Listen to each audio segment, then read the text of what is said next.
Good evening, everyone. It's so very nice to see new faces here. Welcome to Home House. I'm Louise Chignac, co-founder of Canopy Collections and curator here at Home House. I might just mention it now. I'm the first female curator of this members club. I won't say too much about Canopy Collections because tonight we're celebrating Anya and her amazing achievements with WAAW. But just we are a female-led art dealership based in Bloomsbury. Our story started in 2020 during the pandemic. We were born online for people wanting to buy artworks for their home. And 5 years later, we're still here expanding in new spaces with an active program of exhibitions, with working artists, and collaborations like here at Home House. I want to introduce you first, I'm sure you know her, you all know her, Anya. Anya here, you're an artist. You're known for your distinctive abstract style, and your work is in many international collections worldwide, including the Houses of Parliament in London, special projects as well with the UN quarters in New York. And you're also the founder of Women Artists Art Week, a global social impact initiative committed to promoting gender equality and equal opportunities within the art world. Anya, can you tell us more about what WAAW is? Thank you, Louise. Hello, everyone. And before I start, I would really like to thank the WAAW team, everyone who's been supporting WAAW. It's our 4th year, and without every single one of you, it wouldn't be possible. And the WAAW team, who are incredibly talented and passionate people. Women Artists Art Week, abbreviated as WAAW, is here to encourage the art world to be more inclusive towards female artists. The aim of WAAW is to raise awareness about the imbalance of representation of female artists and to take active steps to ensure that commercial and non-commercial art spaces engage with female artists more readily than they have done in the past. WAAW takes place every single year between 8th to the 15th of June. The reason why we're trying to unite as many galleries as possible to showcase female artists during the same time, at least during this 1 week, is simply to normalize the exposure of female artists. The more galleries showcase female artists at the same time, the more normal it becomes for the public to see female artists everywhere. Then collectors get more comfortable and confident in investing into artworks by female artists. And that is an impact, because that is what impacts the financial self-sufficiency of female artists, of their families, their children. So there's so much that we're trying to achieve with WAAW. That was great. I also want to introduce you to Marina Ruiz Colomer. Very lucky to have you with us tonight. Marina was recently appointed as the head of post-war and contemporary art at Bonhams for the UK and Europe. Yeah. You were previously at Sotheby's for 12 years. And during your tenure there, you did something quite amazing, and can't say how impressed I am with you. You actually extended the maternity cover at Sotheby's for your female colleagues. Yeah. I'd love you to tell us more about that. Yes. Thank you. Yes. Yes, I was at Sotheby's for many years, and aside from being a specialist and heading sales, and we actually had a sale called Women Artists in brackets. We also noticed that there were many things that were lacking in the company, which is interesting because Sotheby's, like many other companies in the art world, is a majority female employee. So when I got pregnant, I have a almost 3-year-old kid. I realized that the maternity leave was only for months, which in the art world is actually great.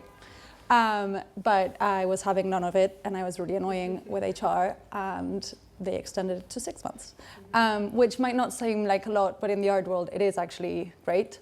Annoyingly, this didn't cover me, but now I'm in a new company and I have a new HR to bother. They already hate me. It is fine. Another thing we did, we had this employee resource group in the company, which took a lot of pride in noticing the gender pay gap, and we would bring it up every single year with HR and kind of look at the report and fight them about it. And this is something that, you know, it is happening in the art world. It is tough, it is hard. There's a lot of men in kind of higher positions. And something that I love about Bonhams is that it has a female CEO and it has a female managing director in every single continent. And there are a lot of women in leadership positions, such as myself. So that's quite cool. Okay, so now this is out of the way, we can focus on the subject of the talk, which is Women as Creators, a conversation about art, life and history.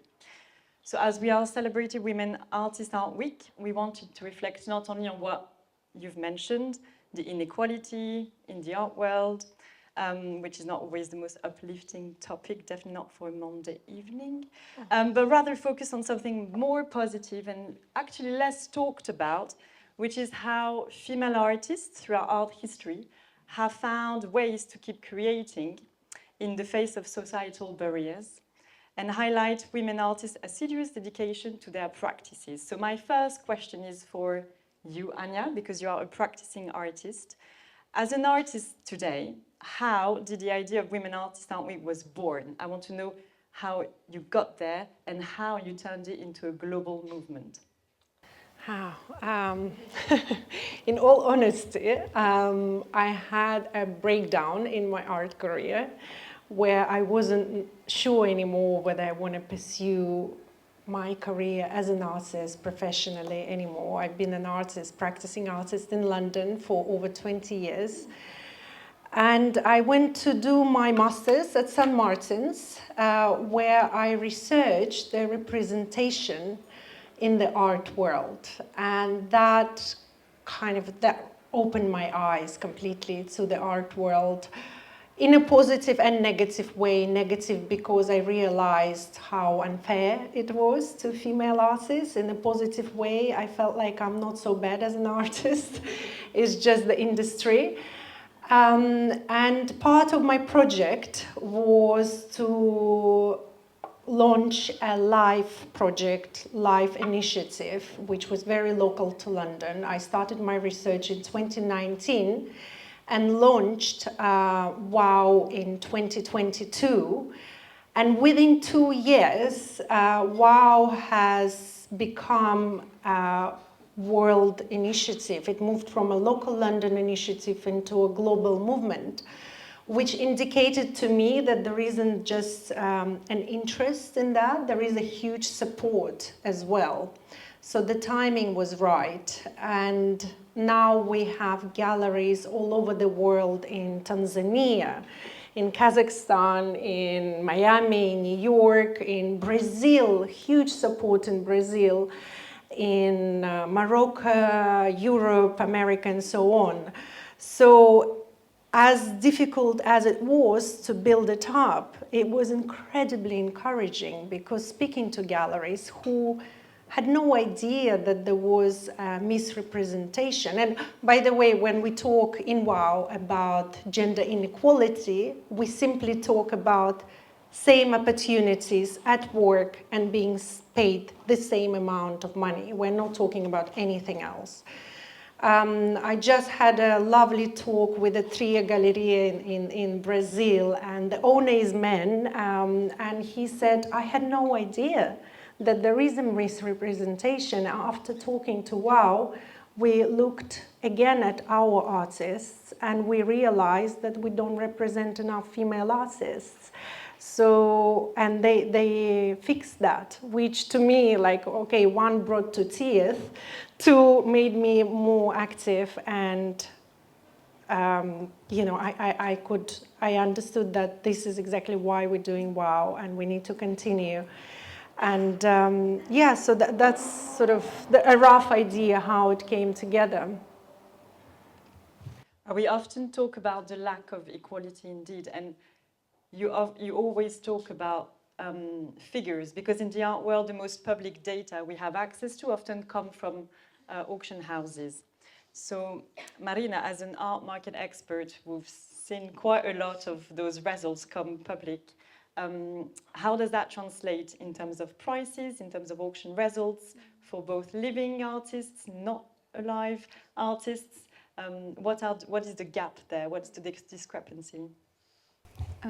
So yeah, as you say, you know, there are obviously many ways to measure inequality, but a very easy one, which is the kind of most direct and the one that is usually quoted in the art market, is prices that works by certain artists sell for. And as you were saying, the gap between women and men is appalling, even if it is slightly better, it has improved, but the discrepancy is so large that even with a slight improvement, it is still quite depressing to see. And as you say, yes, I do love to bring these numbers up because, you know, it's the shock factor.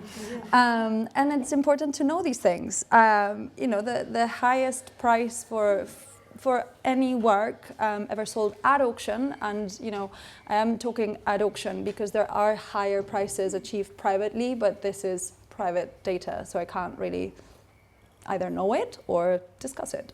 You know, publicly, the highest price paid for a work by any artist is $450 million for Leonardo. I think in 2019. Definitely before the pandemic. The highest price, and obviously he was a man, the highest price for any female artist, alive or dead, is $44 million. So it is a bit depressing. And that price was achieved in 2014. Still, nothing has topped it. You know, some people say, oh, you know, that Leonardo is unique and nothing could ever come. Okay, fine. Let's look at Picasso. Picasso was one of the most prolific artists in history of art, maybe. Top price for his work is $179 million, which still is miles away from $44 million. And if we want to keep it current, if we look at art by women or men who are alive, top price for a male artist is $91 million for a work by Jeff Koons, one of his sculptures, a rabbit. And top price by a female artist was actually achieved a few weeks ago, so there is some improvement, but it is only $13.6 million for a work by Marlene Dumas. So it is something that even if it's not the one defining measure of inequality and where the discrepancies lie, it is a very good measure of where the problem is, because we ascribe value or importance to art in many occasions by looking at the prices achieved. I do want to say, though, there has been some improvement, I think, in the representation or the amount of art by women that is being sold at auction. You know, if you looked at this a few years ago, you would see, and it's still very much male dominated, but nowadays auction houses will have a higher percentage of women in their sales, particularly for contemporary art, but it is catching on. Other departments are seeing how this might be something that they could also do. And you know, we've seen some amazing results for works by female artists in old masters. And you have someone like Artemisia Gentileschi, for example, who is kind of the female Caravaggio and whose work is very prized. Still, again, miles away, but slowly. And where we see, I think, where auction houses kind of take look at other institutions is with shows and with galleries. So we will be looking at what shows are being put on in museums. We are obviously very much aware of what happens at the Venice Biennale, or what the Tate is putting on, or the National Gallery is opening a show of Jenny Savile. Every auction house is looking for one. If you have one, come talk to me, please. Yeah. But you know, that is what auction houses are doing. Galleries also have a huge role in doing this, and I would love to hear a bit more about what you do in your gallery roster, and how you work with men and women, and how do you, in a similar way as what Anya was describing, you make sure that there is some balance, because I know that there are galleries who are specifically dedicated to art by women. I think you have more of a balance there. What's very true is that we do it, like we do 50-50, 50 men, 50 women, but we don't shout about it. That's just a way for us to acknowledge that it should be natural. So it's in our program, it's in the roster of artists that we work with. We work with about 22 artists with Canopy collections, and it's 11 men, 11 women. We rarely publicly say it, but even if you look at the works that we curated in the stairway, it's about 30 works, and half of it is by men artists, half of it is by women artists, and I'll go even further. We've included queer artists, we've included artists of colors, so these things they need to be natural. And as running an art gallery that was only founded 5 years ago, it's part of our DNA. We don't question it, we just do it. Yeah. I hope I answered the question. Yeah. I think it's true of many galleries, and also what is very true is that worldwide, actually, a lot of art galleries were founded by women. Mm-hmm. And sometimes later in life, they had a family, they did the children thing, they were mothers, and later on in life, they became gallerists. And that's true of Marion Goodman, it was true of Barbara Gladstone, it's true of Alison Jakes, it's true of Kate McGarry, it's true of Peggy Guggenheim as a collector as well, dedicated her life to this, and she actually empowered so many artists and was definitely one of the most influential collectors of modern art. So there are very strong women out there, and when they gather and when they come up with great ideas, they can deliver a lot. I want to go back a few centuries ago, because you just mentioned Artemisia Gentileschi. Like, obviously, it's not a secret that it was historically quite difficult for women artists to have their work recognized, and that's for many reasons. Often they were hampered by societal expectations, a difficulty accessing actual artistic training, which was, I mean, being an artist, a painter, was viewed as a male profession for centuries, but also a lack of financial independence. Yet there are so many fascinating history throughout, so many fascinating stories and examples of women since pretty much the 17th century. I'm thinking of Mary Beale, Artemisia that you just mentioned, and these women really broke the mold. They managed to forge successful careers for themselves, and actually even supported their families. They were the ones making the money. Can you tell us a little bit more about these figures? Sure, give me a mic, I won't stop. Yeah, I mean, Artemisia is also someone that I happen to just really admire, and I think she was amazing, and she's incredibly undervalued. But she, she was lucky in a way to, her dad was, her father was an artist, and so she trained in his atelier. She had a horrible, actually she does have a horrible life, because she is raped when she was quite young by one of her father's kind of friends, or like a fellow artist, and she has to undergo a very public trial where she has to kind of defend herself and the fact that she has been raped. But she then kind of leaves her city, and she kind of goes and becomes independent. But she became an incredibly successful artist in her own right, and she kind of overcomes all of this horrible period in her life. And she is providing for her family at some point, and she's receiving amazing commissions. And at some point, even she comes to London and collaborates with her dad. And I feel that for a long period of time, she wasn't as recognized as she should have been. There was the retrospective a few years ago, I think, I can't remember when it was exactly, but at the National Gallery, completely sold out. Everyone all of a sudden rediscovers her. And, you know, she's definitely one of these incredibly empowered women who had an independent life and who provided for her family. But she wasn't the only one. There's someone like Rachel Royce, who was a Dutch artist, and she also, you know, was very much part of the still life painting movement, or tradition rather. And I think she had around 10 children. She had many children. I remember reading this and thinking, goodness.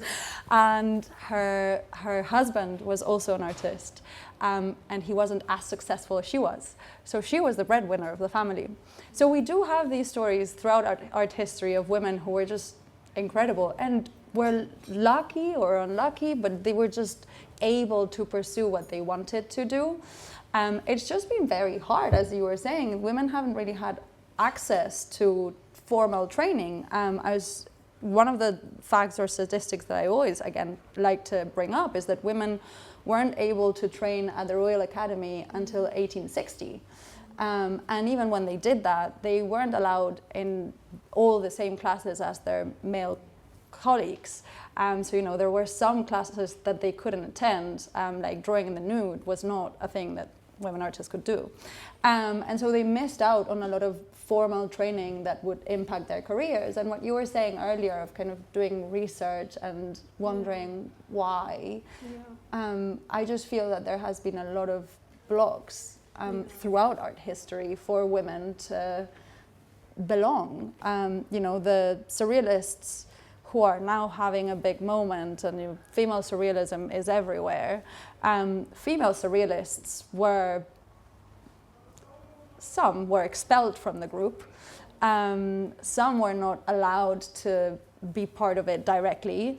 A lot of them were treated as muses and objects, and they weren't really respected as the creative and the amazing women that they were. And they had to be really strong to continue pursuing what they were pursuing. A name that comes to mind, and I urge you all to go and see her show, is Ethel Colquhoun.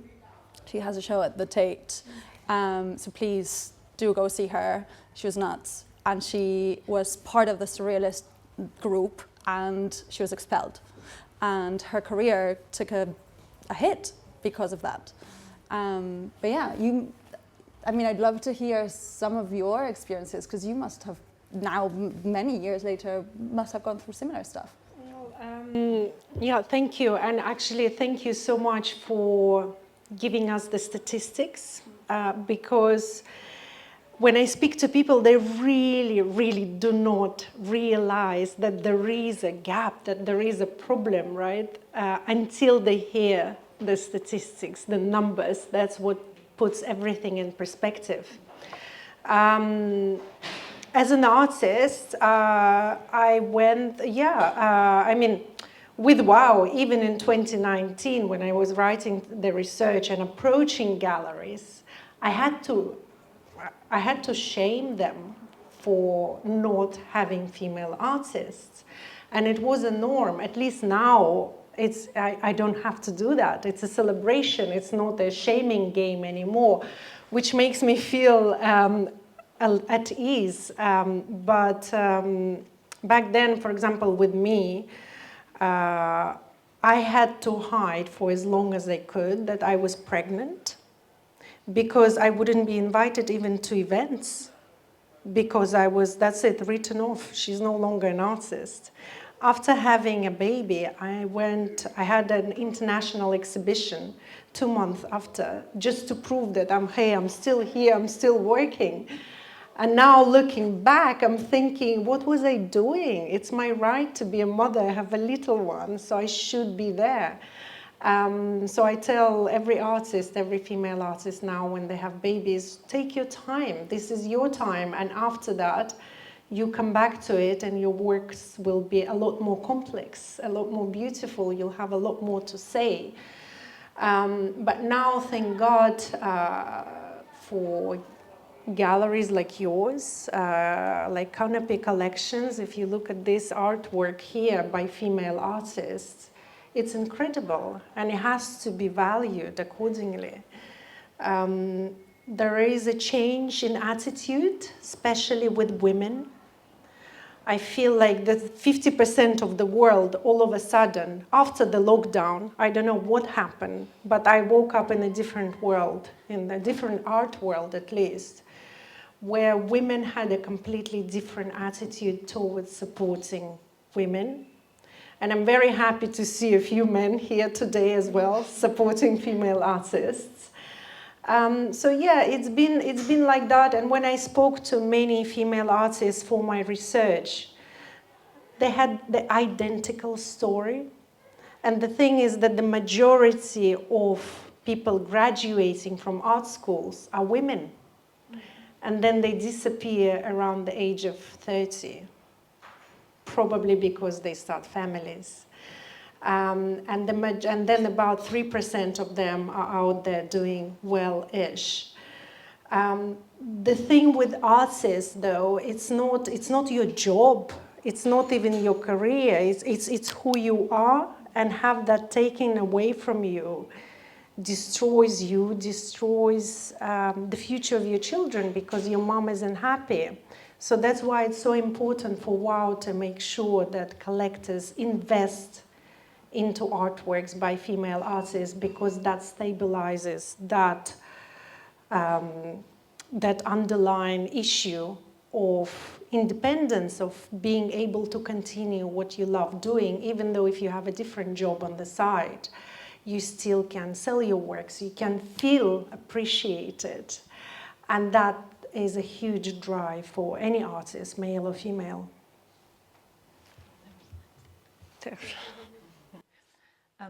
I think we do see a lot of collectors who are now dedicated their entire collections to female artists, and it's worth celebrating them. A lot is changing. I mean, there's tons of stories, of course, that we could touch upon, because what you just said, like, it makes me think of personal episodes that happened. I remember once going to Freeze, the VIP opening with my pram and my kid, and everybody looked at me like, you're not meant to be here. Well, luckily I was accompanied by a very famous collector, so as soon as they turned up and they were really happy to see my baby, yeah, everybody relaxed, but it was quite embarrassing for a few seconds, not for me, but for the gallerist. I'm thinking of Barbara Hepworth. Of course, her husband was extremely famous.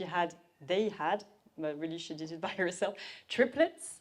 I mean, imagine the commitment to your children when you're an artist and you have to dedicate most of your time to raising 3 children who are all the same age. She always carried on making works in the evening, little things, but that later she just blew up in scale. And I can say that, well, she really dedicated herself to the works as soon as the children were old enough, but also Nicholson just left her then, no? Well, bravo. But today, Barbara Hepworth is a great example of an artist who's just as celebrated and as recognized as Henry Moore, who was very much a peer fellow artist at the time. Ton of examples. I mean, we can talk about Jenny Saville as well, who's got a show on right now, and maybe you want to say something about how she dated the works? Yes. Yes, and what you were saying earlier really reminds me of her. And there's this thing not everyone knows, but some of her works in the mid 2010s, tweens, how do you say that? They're double dated.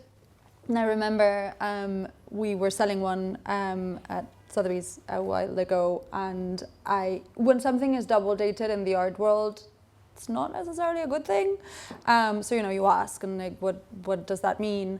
And it is actually because she had kids, and so she had to stop, or she decided to stop, and there were some works that were on pause, and then she continued them a bit later, and she completed them later. And so there's some works in that period.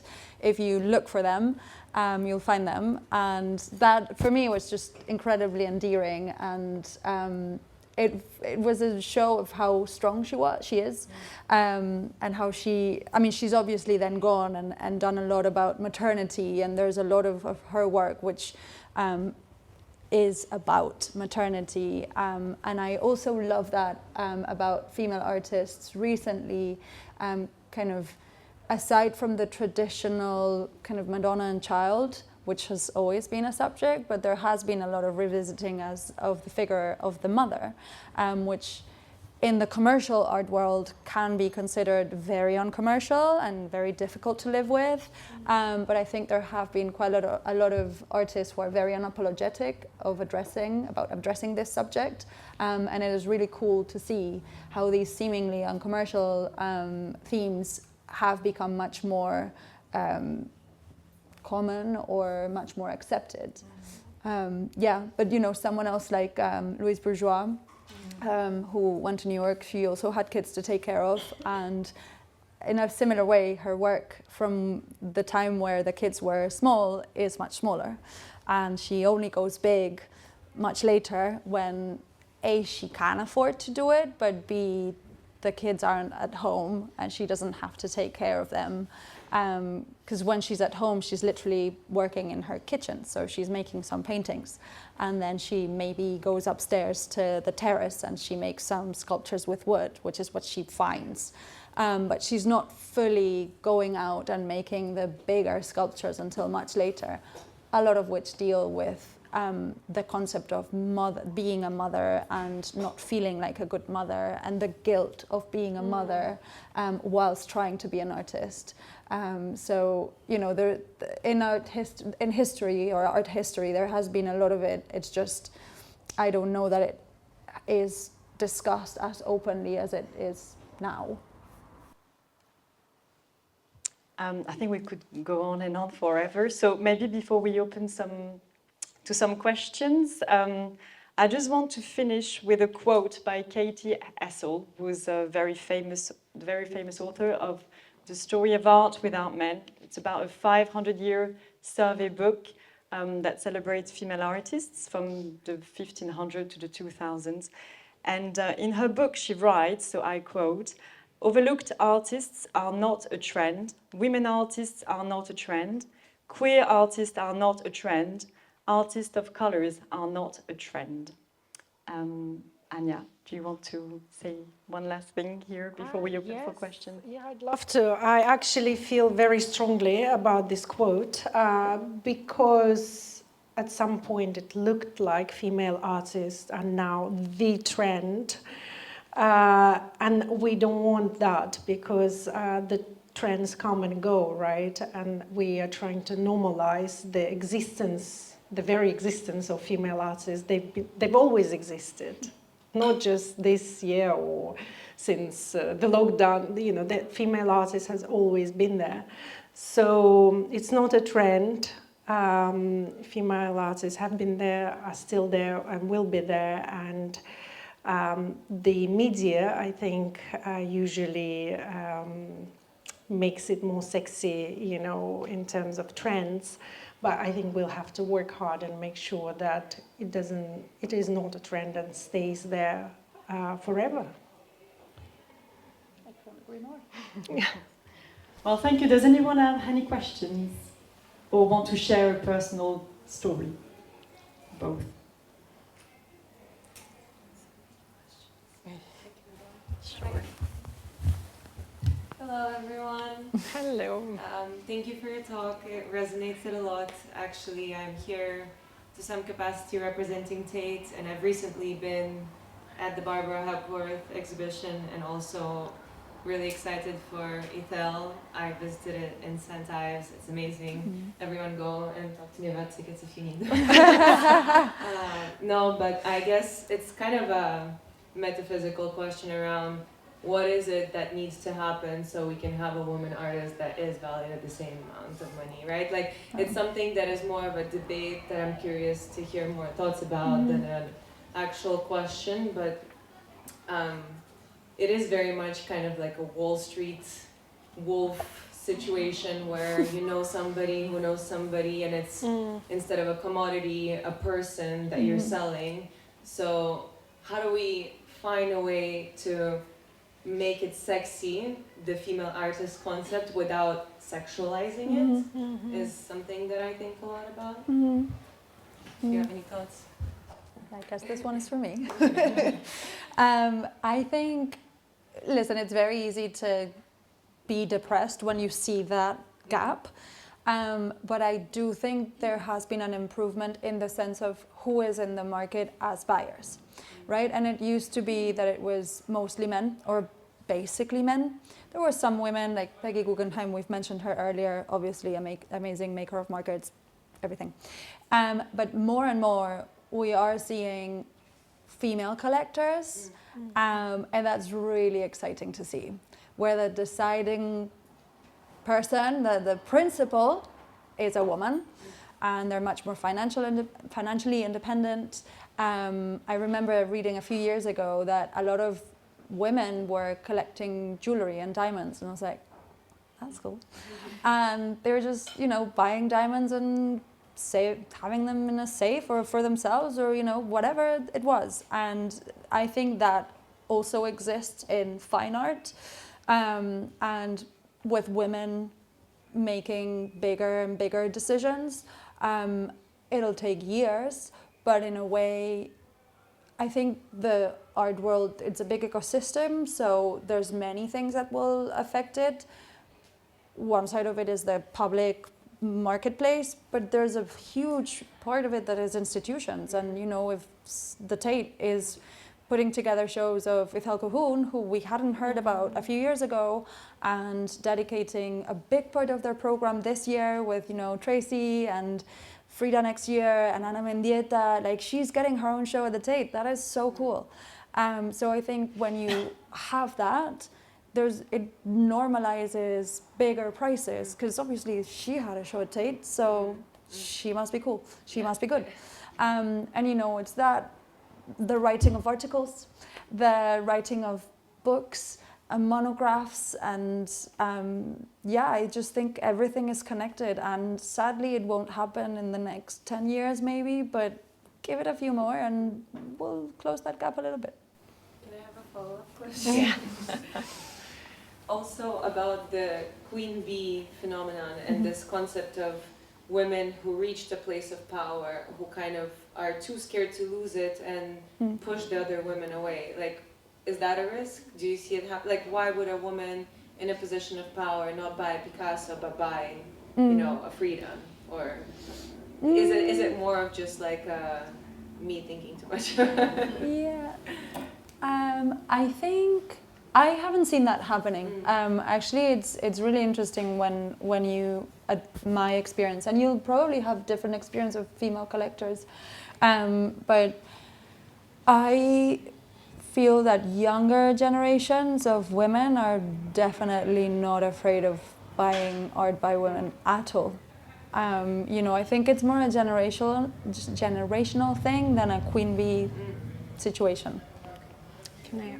Yes. Yeah, I'd like to add as well, I think it's also a social responsibility and responsibility of galleries to have at least 50-50 representation, valued accordingly, artworks.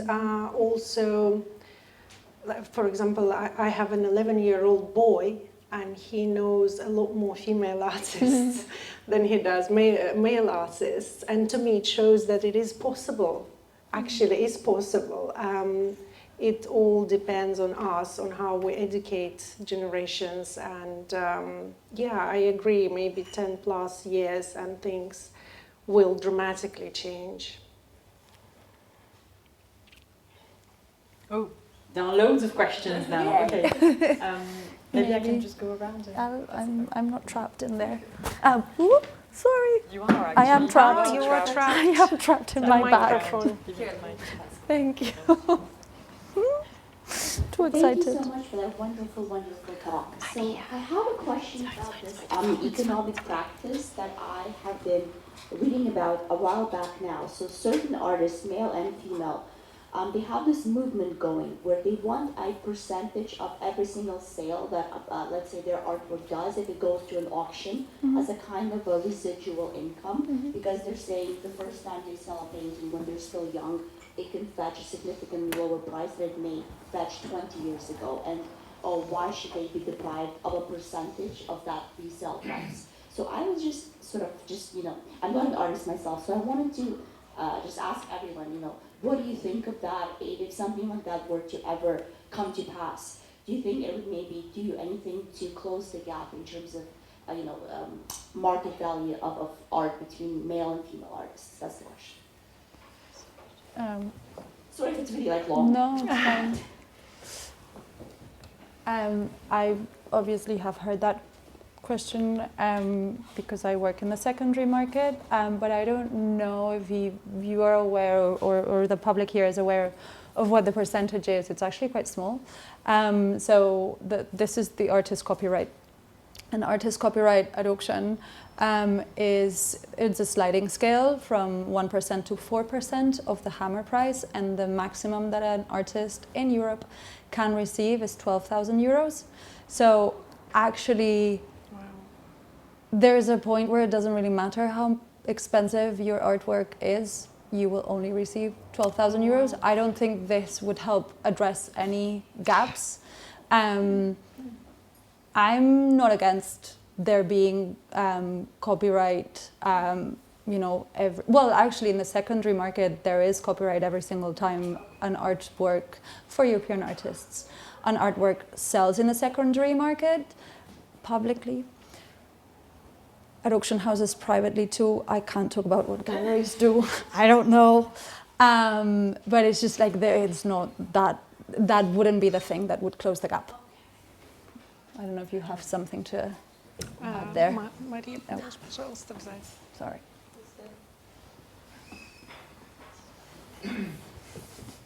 I have a philosophical question. As always. The inclusion of women in the world of art, both in terms of rediscovering artists from the past that have been undervalued, neglected, and the promotion of contemporary women artists today. So is this inclusion of women in art going to change the way we perceive art, the way we understand it? Or is there no difference between male and female artists and art is art anyway? It's a very philosophical. Yes, of course. Well, obviously, just one thing to remind everyone, when we talk about female artists and male artists, essentially we're talking about good art. So whether the subject is domesticity and that was done by a man, I mean Matisse, you could argue had a very feminine practice because of his subject matters. We're talking about good art that needs to come out from what is being produced. I mean, there are more artists than ever today. A lot of people are rushing to the creative industries because of, I think we are okay now with pursuing careers like this more than ever. So it is funny sometimes playing the game of, do you think this is a work by a woman artist or by a man artist? It's tricky to tell. Maybe depends on your sensitivity. You might think it's a woman artist, but actually, if you had seen Louise Bourgeois' massive sculptures without knowing who it was made by, you would possibly not think that it was by a woman artist in her 90s. So I think what's important to say, though, is that, because we were just talking about it before, is that as more and more women become financially independent, and that is across the board, it's not just in our industry, luckily it's something that women have more and more achieved, and this is therefore empowering female buyers for in the art world. That all is linked, but let's talk about quality rather than gender. Eventually we want to go to Tate and enjoy quality art, see a diversity, but the quality is there and it can come from whatever gender, whatever race, whatever sexual orientation, hopefully that at some point it's just not going to be a conversation anymore.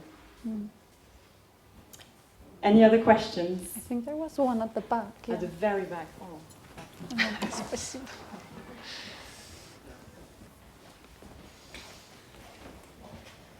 Thank you for the talk.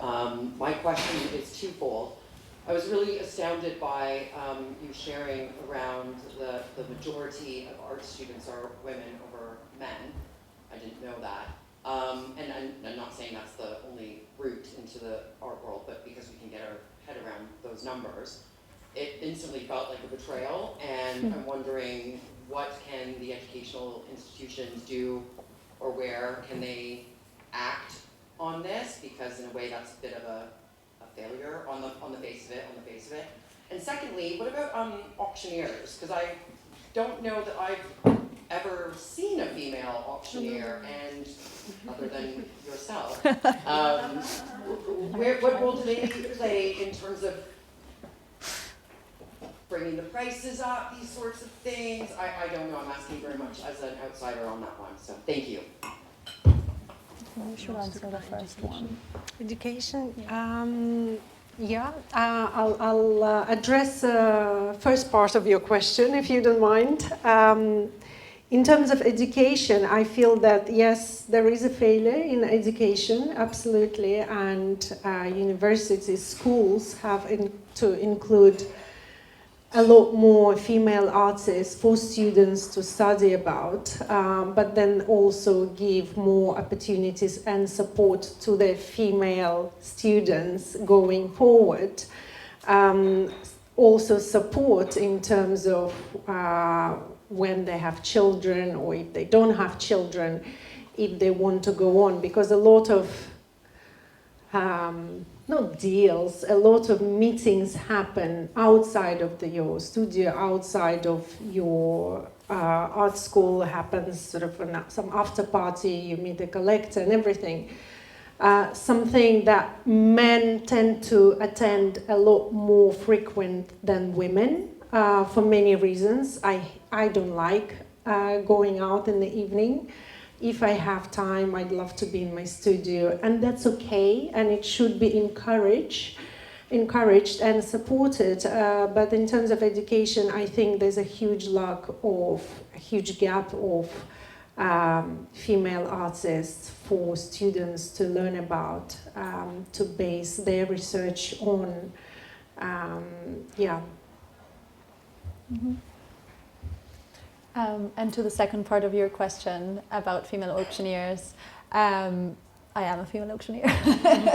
I'm a very green female auctioneer, so you wouldn't have seen it unless you were watching a modern and contemporary Middle Eastern sale in 2024 where 70% of the lots didn't sell, so hopefully you didn't see that.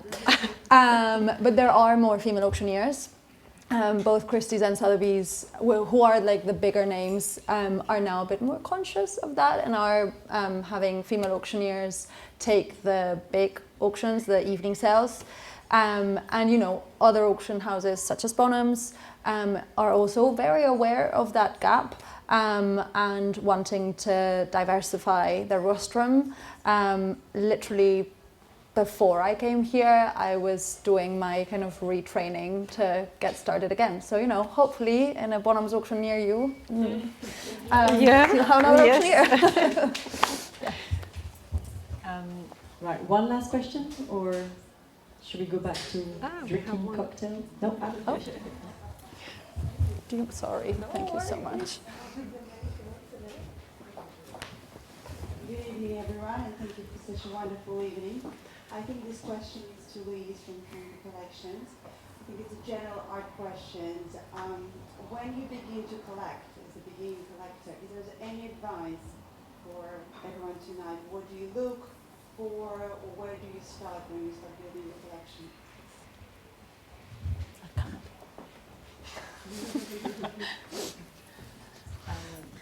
Well, there are a set of criteria that are recommended, which is education. I mean, I'm just going to, mention the most traditional ones. So, where the artist studied, how dedicated they are to their practice, where they've shown, how serious they take it as well. I think that's my criteria number one.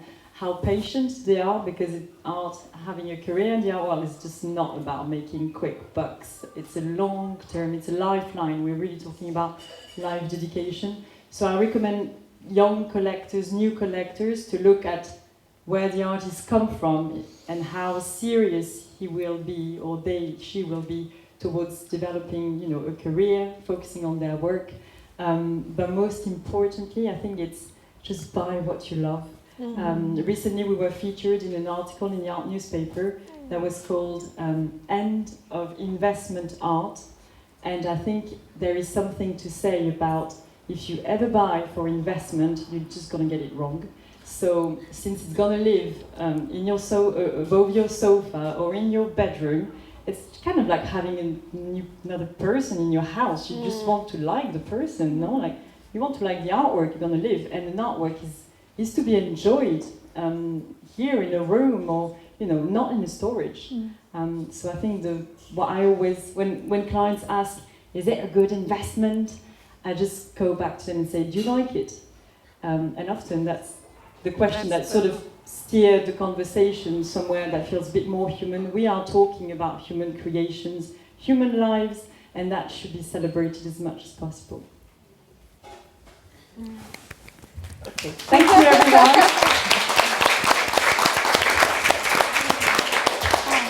One more question. No question, just wanted to make a comment. A comment. We have a comment. Actually, we should kudos to all of us, ladies and men in this room, that is starting a movement to empower women. I think we are encouraging the next generation of ladies, because they see us the example that we are leading the way. For many years, for decades in healthcare, I've been fighting as a female in a men's world, from healthcare to mergers and acquisitions as strategists, and now in funds and VC funds and PE funds, you see 2 in 100. So you will see such an inequality within these different sectors. I think you ladies are leading the way. Kudos to you. Very kind. Wish that all these other sectors will have empowering ladies like you ladies who are doing a great job. Wow. Just want to say great, well done. Thank you. Thank you so much.